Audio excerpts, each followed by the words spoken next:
kasih atas waktunya Pak.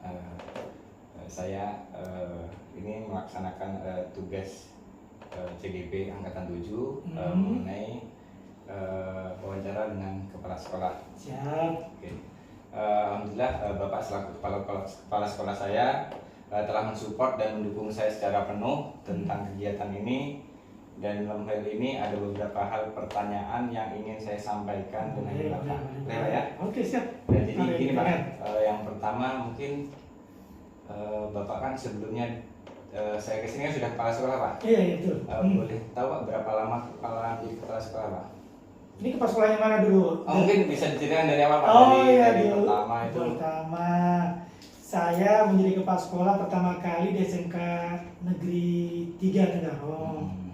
Itu kalau nggak salah tahun 2013 sampai dengan 2020. Setelah itu saya ditempatkan di SMK Negeri 1 Marangkayu sekitar bulan April. Kalau saya bulan April 2020 sampai sekarang. Sampai sekarang Pak ya. Nah, berarti kan sudah tentu banyak pengalaman Pak ini. Sudah ada dari sebelumnya di SMK 3 Tenggarong kurang lebih hampir 7 tahun. Terus dari di Marangkayu ini kurang lebih hampir 3 tahun Pak ya? 3 tahun. Ya, 3 tahun. Nah, berarti kan sudah banyak ini bawahan-bawahan tipe-tipe yang berbagai macam itu. Ya. Nah, yang ingin saya tanyakan Pak dalam menghadapi tentu setiap sekolah punya problemnya masing-masing. Betul. Nah, di sekolah yang sekarang nih Pak, ketika menghadapi permasalahan itu, saya ingin tahu apakah Bapak menyelesaikannya itu misal ketika ada masalah itu langsung diselesaikan atau ada waktu Pak, misalnya setiap bulan itu punya jadwal rutin. Nah, apakah ada jadwal-jadwal atau ketika ada masalah langsung diselesaikan itu Pak? Oke, siap. Jadi begini, ketika jadi pimpinan memang kita sudah tahu kan, artinya ketika menghadapi, karena kita hadapi orang ya, betul. Dan setiap orang punya pendapat masing-masing. Kalau itu masalahnya di guru. Dan akan berbeda kalau masalahnya itu di murid. Saya akan bagi 2 masalah dulu. Masalahnya guru dulu sama di murid dulu nih. Kalau di guru biasanya kita berdasarkan SOP, sama sebenarnya dari kalau kita misalnya murid berdasarkan juga SOP. Tapi kalau di guru kita berdasarkan memang sudah ada aturan-aturan baku bagaimana menyelesaikan sebuah masalah di kepegawaian. Nah, di kepegawaian itu kan ada 2, ada di administrasi, ada juga yang di guru. Nah, tentu beda kita penyelesaiannya antara 2 ini. Nah, ketika kita jabat sekolah ada dilemanya, kita ingin menyelesaikan cepat sebuah masalah, tapi ada yang kita pikirkan karena yang kita hadapi ada manusia nih. Sisa psikologis akan terganggu kalau misalnya kita langsung saja menyelesaikan masalah yang akan ditimbulkan oleh guru. Maka kita harus melihat semua faktor agar semua itu diselesaikan dengan baik, juga tidak mengganggu nanti kegiatan belajar mengajar maupun kinerja guru itu tersebut. Maka perlu kita lihat dulu masalahnya, apa dulu masalahnya dulu nih. Nah, itu dulu.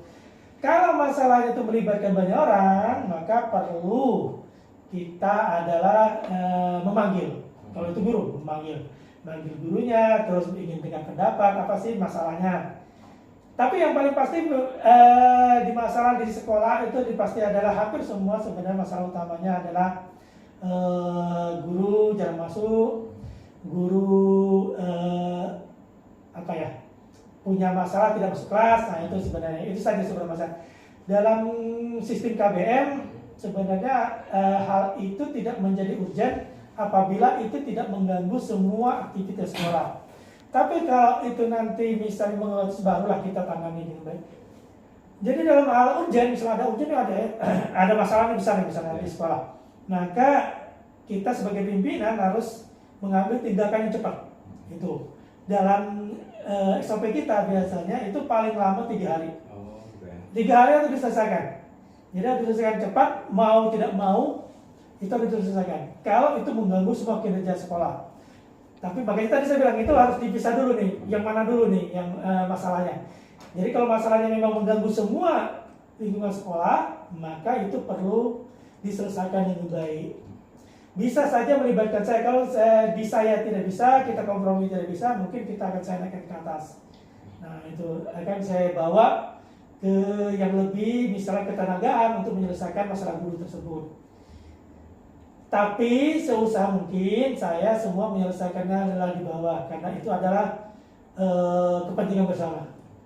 Kalau masih bisa selesaikan di bawah, saya akan selesaikan di bawah. Itu yang lebih penting.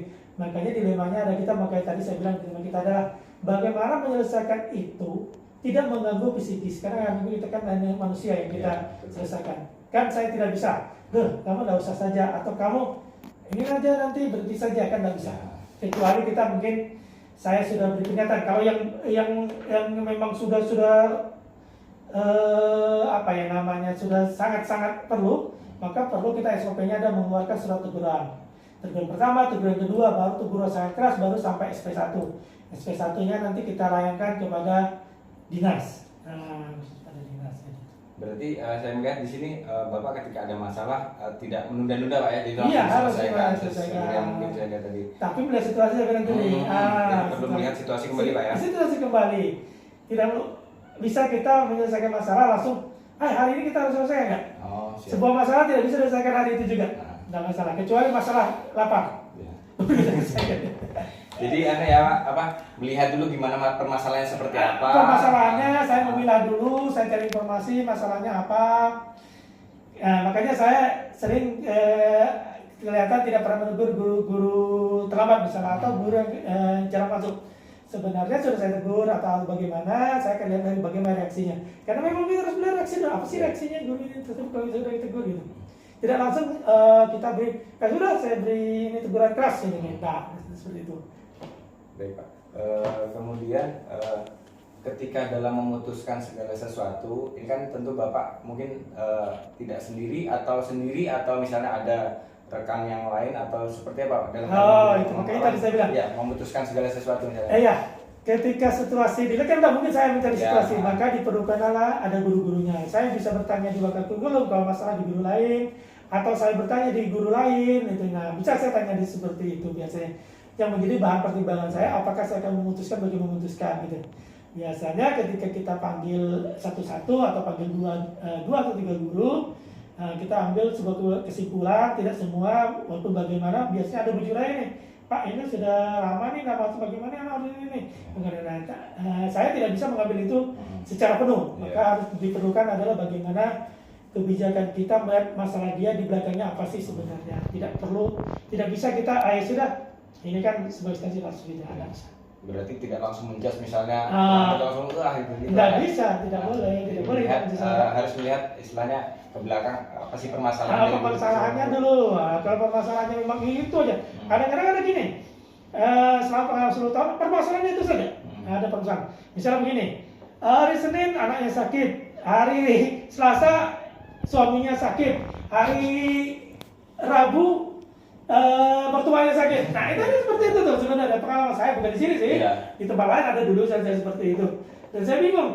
Ini kalau tiap 1 minggu bergantian aja sakitnya. Nah ini yang perlu kita perhatikan. Ini sebenarnya beneran masalahnya ada atau enggak gitu. Nah kalau yang seperti ini, maka perlu dicari solusi yang paling tepat. Bagaimana kalau perlu yang keras 3 bulan. Kalau yang segini. Tapi benar kalau sebenarnya memang benar gitu. Saya akan pikirkan berulang itu sebenarnya. Ini sudah mulailah. Yang penting begini, bagi saya dia tidak meninggalkan tugas. Misalnya ini, Pak hari ini saya izin ada keluarga saya, tapi tugas tidak ditinggalkan. Misalnya adalah diberi tugas kepada murid. Karena yang penting kan sebenarnya kepala sekolah itu perpanjangan tangan di dinas adalah menjaga KBM di sekolah itu tetap berjalan dengan baik. Maka saya perlu menjaga guru saya tetap ber-KBM. Gitu. Itu sebenarnya. Berarti guru itu tidak boleh meninggalkan tanggung jawabnya sebagai guru. Iya, sebenarnya begitu sebenarnya. Karena sudah tahu kan, sudah baca kan ketika menjadi guru dia tahu tanggung jawabnya. Karena tanggung jawabnya saya adalah kepada guru kepada murid, gitu. Harus seperti itu kan. Nah, saya tahu tanggung jawabnya. Nah, gini Pak, setelah Bapak memiliki pengalaman yang sangat banyak dalam kepemimpinan gitu, apa sih yang bisa Bapak berikan kepada kami untuk calon guru penggerak, misalnya saran-saran ketika misalnya menjadi seorang pemimpin, apa sih yang perlu diperhatikan misalnya gitu Pak? Yang pertama adalah ketika kita jadi pemimpin itu harus ada salah satu dulu yang bilang begini, bahwa kita tidak bisa memuaskan semua orang. gitu. Dan kita adalah bukan alat pemuas ya. Nah itu dasarnya dulu, dasar kita ketika memimpin. Kita tidak bisa membuat semua orang suka pada kita, tidak bisa. Dari 30 orang, 40 orang itu pasti ada yang tidak suka pada kita. Itu harus saja, biasa aja itu, biasa aja orang tidak suka sama kita. Karena hampir semua Jokowi saja banyak orang tidak suka, kan gitu. Kan sama aja, semua pemimpin pasti tidak ada yang suka gitu. Tinggal bagaimana kita sebenarnya tidak menjauhinya, tetap mengakomodir yang tidak suka pada kita, karena kita bagian dia. Nah, dia bagian dari sekolah kita. Nah, tetap kita harus jaga satu, bagaimana dia bertindak. Bagi saya begini, dia boleh benci saya, dia boleh menjudge apapun tentang saya, tapi kewajibannya tetap dijalankan. Dia boleh tidak, saya bilang ini, dia boleh tidak menegur saya. Saya selalu bilang itu sebab dimanapun saya bertugas, dia boleh tidak menegur saya, tidak mau lihat saya, tapi tugasnya harus dilaksanakan. Gitu. Karena dia berhubungan dengan saya di tugas, bukan berhubungan dengan saya dengan pribadinya. Dia mau bermusuhan dengan saya tidak masalah, karena itu pribadi. Saya tidak berhubungan dengan pribadi. Kalau saya sudah duduk di sekolah, arti saya bukan pribadi. Saya adalah sebagai kepala sekolah, di mana berhubungannya ada persoalan pekerjaan, bukan persoalan pribadi. Berarti menuntut lebih ke profesionalitas. Profesional sebenarnya semua. Saya juga kepala sekolah harus profesional juga. Kalau dia bekerja dengan baik, tentu saya harus menandatangani bahwa insentifnya harus keluar kan gitu. Dia bekerja dengan baik kan gitu. Jangan sampai nanti ketika dia bermusuhan dengan saya atau tidak suka sama saya malah menghilang dari sekolah. Kewajiban saya adalah karena perpanjangan tadi, dan saya melihat itu, apakah orang ini patut diberikan kelayakan untuk diberikan insentif, ataukah TPP-nya boleh keluar, apakah tidak, kan harusnya begitu. Nah, kan harus begitu. Karena ini kan salah satu sarana mengerjakan tugasnya. Maka saya bilang tadi profesionalisme diperlukan ketika kita berbicara di instansi. Kepala sekolah, saya sebagai pemimpin harus profesional. Tidak melihat semua adalah dendam. Saya tidak mendendam orang. Selama 10 tahun saya bertugas tidak pernah dendam. Walaupun saya teriak-teriak berkelahi, saya tidak pernah dalam hal itu, tidak pernah saya harus mencoret ini, tidak pernah. Bagi saya kalau dia bertugas dengan baik itu sudah cukup. Persoalan dia memusuhi saya itu persoalan lain. Baik, terima kasih banyak Pak. Terima kasih banyak. Biasa sekali, sangat menginspirasi dan mencerahkan kami sebagai calon guru penggerak angkatan ke-7. Semoga apa yang Bapak sampaikan itu bisa kami terapkan dan kami implementasikan di kegiatan guru penggerak ini Pak. Oke, siap. Terima kasih banyak Pak. Terima kasih banyak. Assalamualaikum warahmatullahi wabarakatuh.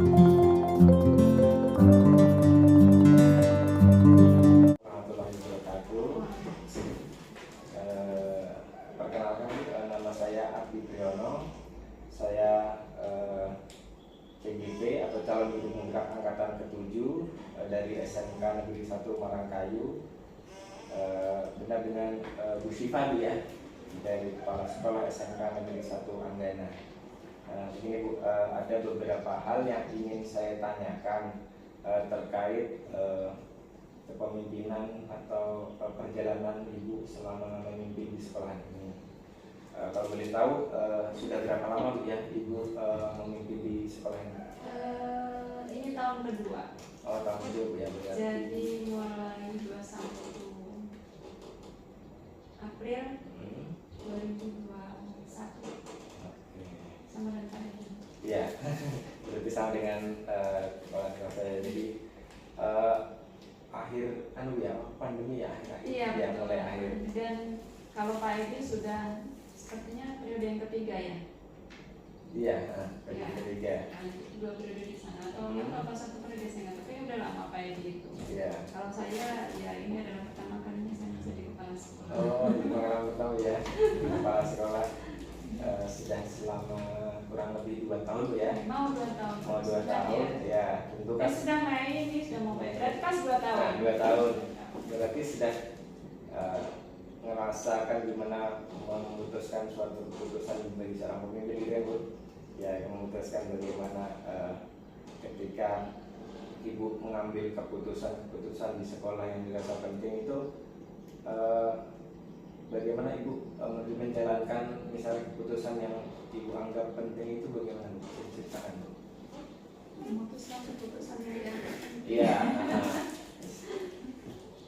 Kan tentu dalam suatu perjalanan kan ada tuh keputusan-keputusan yang penting lah untuk kepentingan istilahnya teman-teman bawahan ibu. Nah itu gimana dalam memutuskan ibu? Saya nggak tahu ini nanti jawabannya apakah sesuai harapan apa atau tidak saja. Yang jelas ya memang tugas kepala sekolah itu kan memimpinnya, memimpin, memberi kebijakan. Saya anggap semua penting, hanya kadang ada yang sangat penting. Yang jelas saya bingung sebenarnya, pertanyaannya ini kurang fokus. Kalau kita fokusnya jadi gini Bu, misalnya dalam permasalahan di sekolah, misalnya dalam memutuskan segala sesuatu, misalnya saja kita ambil kasus tentang peserta didik yang pasca pandemi, bukan maksudnya masih pandemi akhir ya, ketika aktivitas sekolah itu sudah mulai diaktifkan kembali, sudah boleh bekerja di sekolah, anak-anak sudah diturunkan sekolah, apakah semua siswa itu untuk di sekolah ini Bu ya? Kalau di sekolah saya kan ada permasalahan seperti anak-anak itu masih agak enggan untuk turun sekolahan. Nah, kalau di sekolah ini seperti apa Bu? Kalau ibu pertama kali kesini kan? Yang pertama, kalau terkait dengan kasus ya. Ya. Kalau tidak terkait dengan kasus, yang jelas ketika saya menjalankan sebuah kepemimpinan di sekolah, saya tidak menganggap saya sebagai seorang diktator. Artinya segala hal yang berjalan di sekolah ini harus berjalan sesuai dengan kemauan seluruh sivitas akademika di sekolah. Jadi karena meskipun saat itu COVID, pandemi kan kita tetap masuk, beberapa orang juga tetap kita terjadwal, maka ya semua kita bicarakan dulu dengan pihak manajemen. Jika sudah, maka kita sampaikan kepada seluruh yang punya kepentingan, kepada guru-guru secara keseluruhan, kepada orang tua, kepada anak-anak. Saya sih merasa sepertinya tidak terlalu masalah ketika kita memulai, dan memang sih ada budaya anak-anak yang mungkin bangun siang gitu. Itu mungkin dianggap sebagai sebuah kendala, tapi sepertinya itu lumrah gitu, lumrah karena lama tidak sekolah kemudian masuk. Tetapi saat itu kita memulai awal tahun ajaran baru yang masuk semua itu kan semester genap ya. Semester genap. Di semester genap itu sudah masuk secara bergiliran karena kelasnya kurang. Jadi sebenarnya sudah otomatis memenuhi persyaratan saat itu 50-50 gitu kan. Awalnya awalnya nggak full 100 tapi 50-50 ya. Ya, karena bukan karena itu sebenarnya alasannya, karena ruangannya kurang. Ruangannya kurang satu. Nah kemudian saat tahun ajaran baru ya, sudah mulai kuliah yang saat itu juga masih ada wacana sisa COVID gitu kan. Itu juga kita kumpulkan dulu orang tua. Misalnya kita buat edaran, kita buat apa namanya, angket dulu, angket kesiapan orang tua. Dan mayoritas bisa saya bilang dari hasil angket itu mungkin 85% ini semuanya.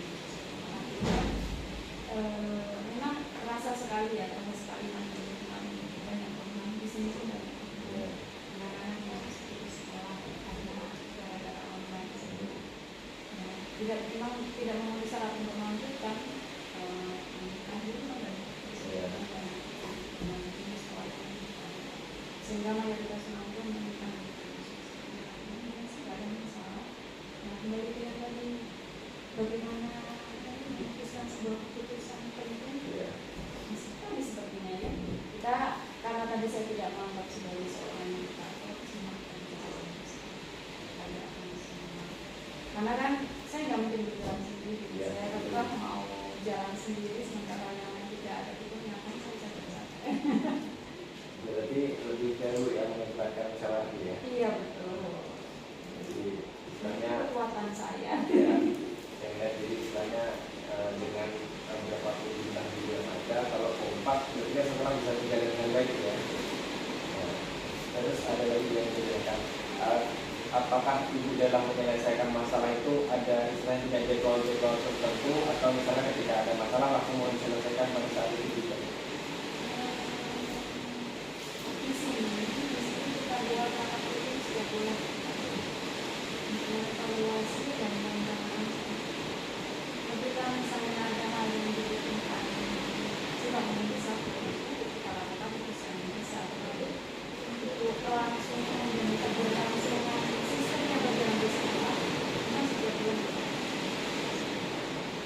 Jadi tetap ada jadwal rutin gitu ya, misalnya Ya. tetap misalnya membahas mungkin belajar teman-teman bahasa, dan ketika ada memang permasalahan yang beda kemudian cepat menyelesaikan ya, tidak menunggu nanti misalnya di nunggu rapat kapan jadwalnya gitu. Dan tergantung kasusnya ya kan.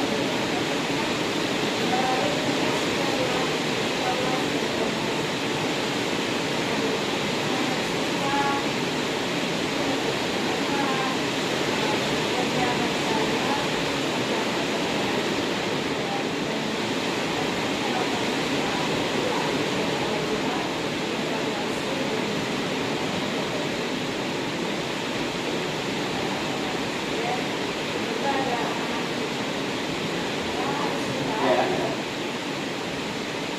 Untuk pengambilan keputusan tadi, apakah itu ada misalnya ada tim atau bukan memutuskan sendiri, atau ada teman yang memberikan masukan, atau dimusyawarahkan misalnya ada permasalahan itu dari ya.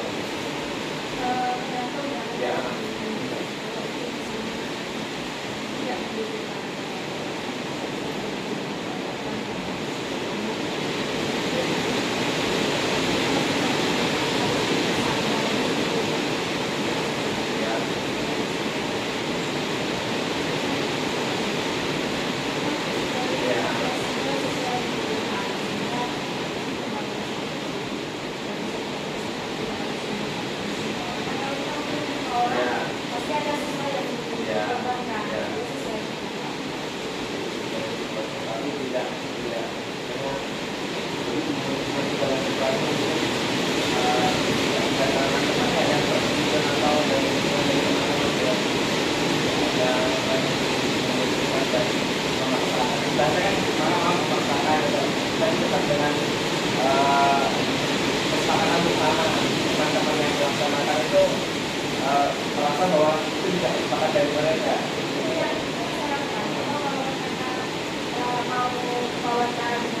Ya, ya. Dengan setiap divisi kan memiliki gaya masing-masing. Jadi ada kelas ada masing-masing. Dan saya ingin juga banyak kami menjaga yang sudah ada, terutama dari ini kan saya ingin belajar bagaimana bahwa memutuskan segala sesuatu itu mungkin musyawarah yang kita makan, bagaimana kita bisa membuat kesepakatan bersama dengan teman-teman yang lain, bahwa keputusan ini tidak saya buat hanya untuk diri sendiri, tetapi juga teman-teman melaksanakannya juga ikut melaksanakannya gitu ya.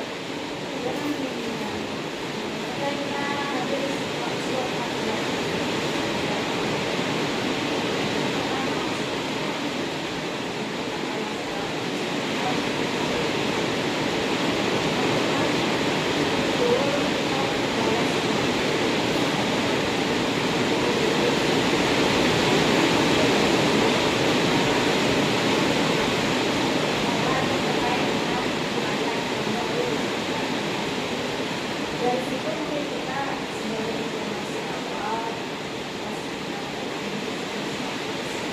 cuma saya juga senang apa-apa semua mantapkan orang-orang di KPK kita mendapatkan informasi kemudian dari salah satu bahan gimana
ada teman-teman bekas-bekas sepertinya belum punya identitas di sekolah ini.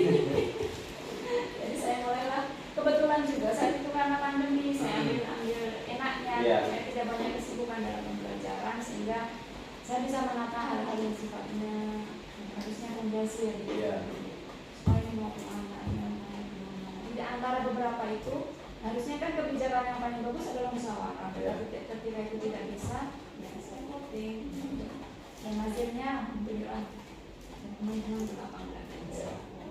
Jadi itu saya melihat bahwa ibu menanamkan rasa cinta terhadap sekolah itu ya. Jadi dimulai dari pimpinan sendiri, istilahnya saya melihat ibu itu sosok yang sepertinya welcome dengan segala siapa aja yang ya siapa saja yang mau diajak kerjasama aja silahkan. Seperti saya melihat jadi kecintaan terhadap sekolah. Terus tadi juga saya melihat bahwa ibu mengatakan bahwa memulai visi misi sekolah itu dimusyawarahkan dengan teman-teman. Jadi tidak ibu sendiri atau beberapa.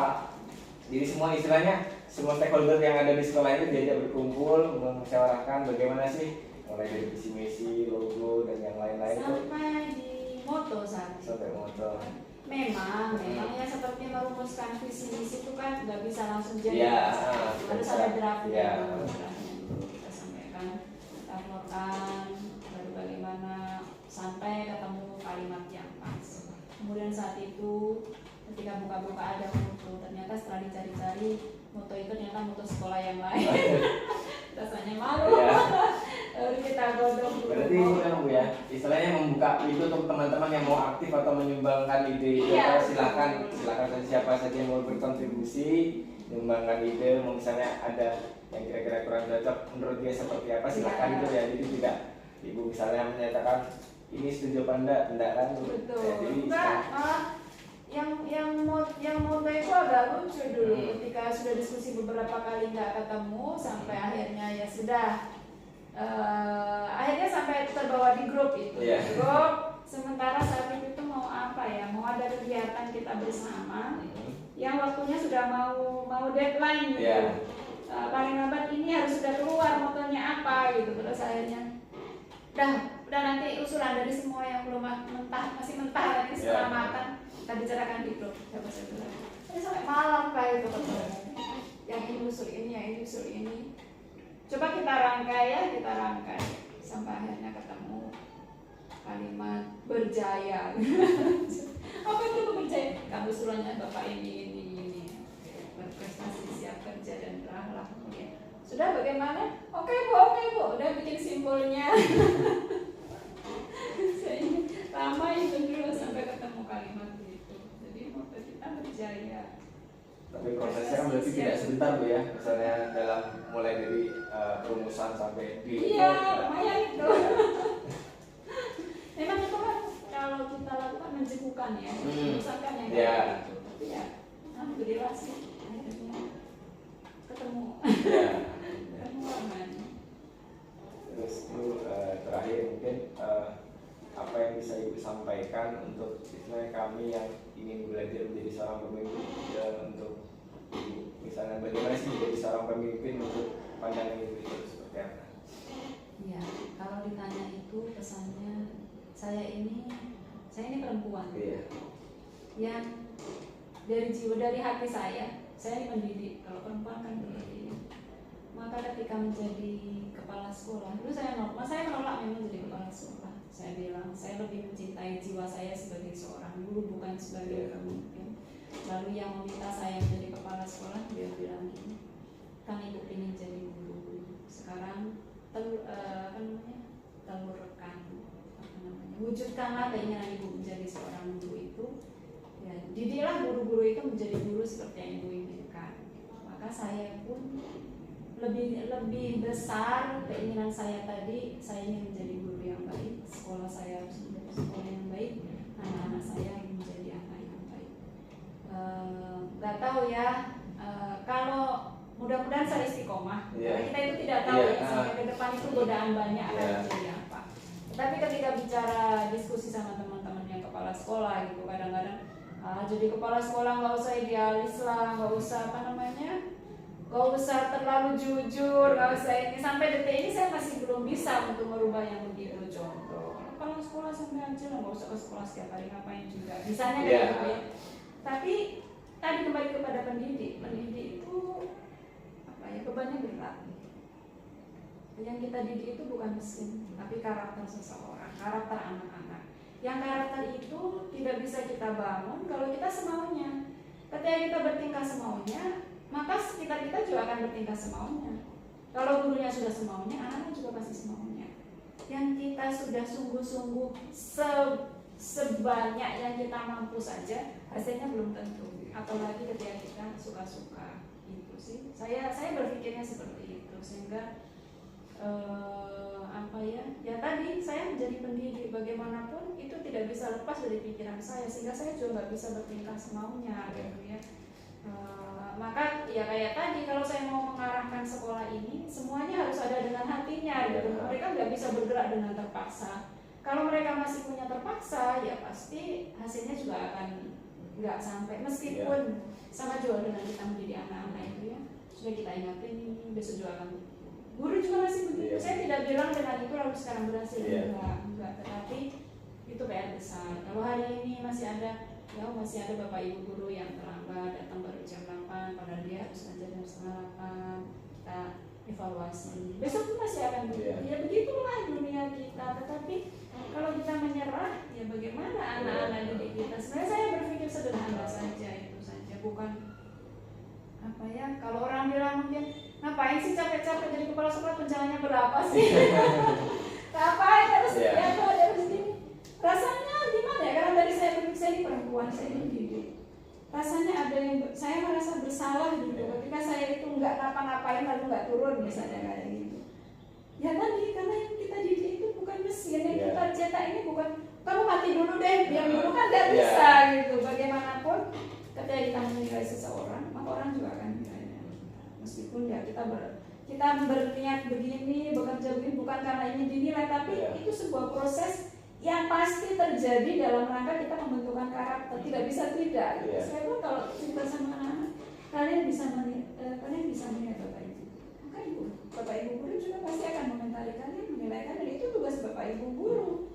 Ya begitulah kita jadi pemimpin pun seperti itu.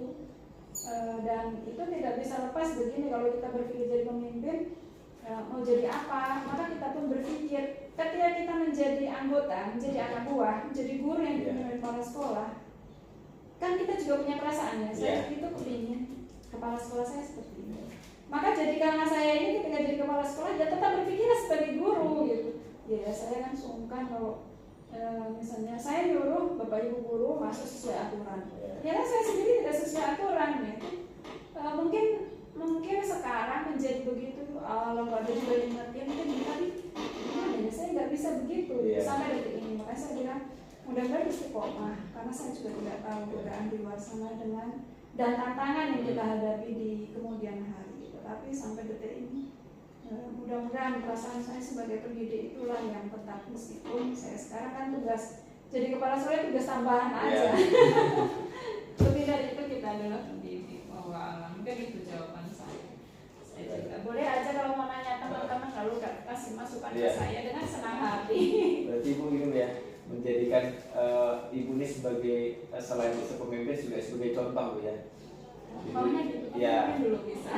Karena dimulai dari Ibu sendiri, aturan itu dilaksanakan istilahnya tidak hanya berlaku untuk yang di bawah, tapi juga istilahnya untuk semuanya termasuk. Baik, terima kasih Bu waktunya. Saya dapat banyak pelajaran, jadi terus satu lagi Bu, kalau bisa diajak rekan-rekannya untuk ikut penggerak. Iya, saya sudah dorong tuh. Biar nggak disuruh saya mana ini siapa ini yang masuk yang masuk dalam hidup. Mas apa ya? Kebanyakan orang PW. Saya bilang PW itu gini. Kebetulan kan dari sekolah di kota ya, di kota yang dulu masih tingkat kabupaten, berarti kan yang nyoroti itu dekat, atasannya dekat. Kalau semua orang berpikir karena atasan, begitulah efeknya. Kalau ada atasan dia rajin. Sementara di sini kan di kampung ya, PW tadi karena ya kayak tadi ya kepala sekolahnya, bagaimanapun kan beda ya. Ada kepala sekolah dan tidak. Sebenarnya kita beramal itu jangan karena ingin dilihat, itu sudah tingkat yang beda kan, tingkat yang sudah keimanan lebih. Mayoritas manusia sekarang baru akan bekerja ketika ada awalnya gitu, saya berharap awalnya gitu.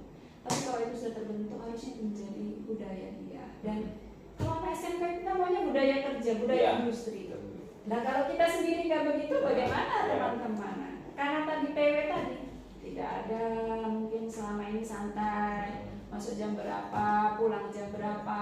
Makanya karena mungkin saya begitu, saya meskipun boleh pulang jam 2, sepertinya rata-rata tetap aja saya tetap pulang lewat dari jam 3, jam 4 baru saya pulang. Kan mungkin teman-teman juga ya sungkan sejak awal-awal hari-hari awal pertama puasa itu mereka itu sudah jam 2. Saya sudah lihat mereka nggak ngapa-ngapain. Sudah bisa gitu. Sudah kerjanya bisa, tapi saya masih diem. Akhirnya saya juga nggak tega. Boleh kok. Ngapain masih di sini? Saya tanya gitu kan. Udah gitu, kenapa duduk-duduk aja gitu. Nunggu waktu. Boleh kamu pulang deh. Boleh, tapi jangan pulang dari jam 2 ya. Sungkan kita sama yang ngasih gaji kita. Saya bilang gitu. Oh, iya. Kalau udah jam 2 udah pulang-pulang, silakan menyiapkan puasanya. Toh kita menyuruh untuk segera bersiap puasa juga insya Allah berpahala. Makanya nanti termasuk jadi guru penggerak kan. Apa ujian banyak sekali tugasnya ya, kok kayaknya nggak berhenti gitu. Kaget kah? Saya juga nggak mau terlalu apa gimana. Nggak juga menyamakan dengan di kota, nggak juga. Cuman jangan juga terlalu abai dengan amanah yang kita pilih. Jadi guru kan gak ada yang maksa, pilihannya sendiri. Lalu kenapa setelah menjadi guru jadi semaunya kan gak boleh. Gitu. Itu dulu ya. Makasih banyak. Makasih banyak Bu. Sama-sama. Sukses ya. Amin.